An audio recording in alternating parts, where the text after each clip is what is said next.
রিফাহিম লিখেছেন, যারা বোরকা পরে টিকটক করে কতটুকু জায়েজ আছে? বোরকা পরে জেনা করা যদি হারাম হয় তাহলে বোরকা পরে আপনার আপনার জেনা সংশ্লিষ্ট যে বিষয়গুলো আছে, পর্দাহীনতার যে বিষয়গুলো আছে, সেগুলো বোরকা পরেও যদি করে সেগুলো হারাম এবং গুনাহ হবে। অতএব টিকটক ভিডিও যদি কেউ বোরকা পরে বানায় তাহলে সেটা হালাল হয়ে যাবে না। এই ভিডিওগুলো বানিয়ে পুরুষদের মধ্যে শেয়ার করলেন, তার শরীরের বিভিন্ন অংশ প্রকাশ হলো, বিভিন্নভাবে নিজেকে প্রেজেন্ট করলেন পুরুষদের সামনে, এর মাধ্যমে তিনি অবশ্যই গুনাহগার হবেন।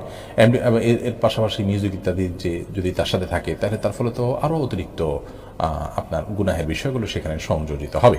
এমনি ওমর ফারুক আপনি লিখেছেন, বড়পীর আব্দুল কাদের জিলানী রাহিমাহুল্লাহ কতজন মৃত মানুষকে জীবিত করেছিলেন? এ বিষয়ে আমার কোনো ধারণা নেই। মৃত মানুষকে জীবিত করা কোনো মানুষের কাজ নয়, এটা আল্লাহ রাব্বুল আলামিন এর বিষয়। আল্লাহ তাআলা তার নিজের সম্পর্কে বলেছেন, ইহয়িমীত, তিনি মানুষকে জীবন দেন, তিনি মানুষকে মৃত্যু দান করে থাকেন।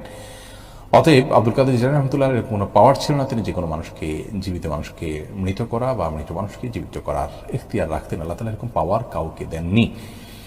এমডি ইব্রাহিম আপনি লিখেছেন, জন্মের সময় আজান না দিলে পরবর্তীতে ওই ব্যক্তির করণীয় কি? না, এটার জন্য বিশেষ কোনো জরুরি করণীয় নয়। জন্মের সময় বাচ্চার কানে আজান এখনো দেওয়ার বিষয়ে হাদিস বর্ণিত হচ্ছে, সেই হাদিসগুলোর সনদগুলো যে খুব বেশি শক্তিশালী তা নয়।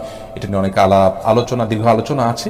আমলযোগ্য, আমল করা যেতে পারে, কিন্তু না করলে এটা নিয়ে টেনশনের কোনো কিছু নেই বা পরবর্তীতে আর কিছু করার নেই বিশেষভাবে। তানজিলা সুলতানা লিখেছেন, অহেতুক দুশ্চিন্তা থেকে মুক্তির উপায় কি?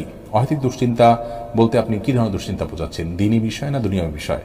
দুনিয়াবী বিষয় যদি হয় তাহলে সেক্ষেত্রে দুশ্চিন্তা থেকে বাঁচার যে উপায় নিয়ে আমাদের একটা ভিডিও গত সপ্তাহে পাবলিশড হয়েছে, সেটা আপনি শুনে নিতে পারেন।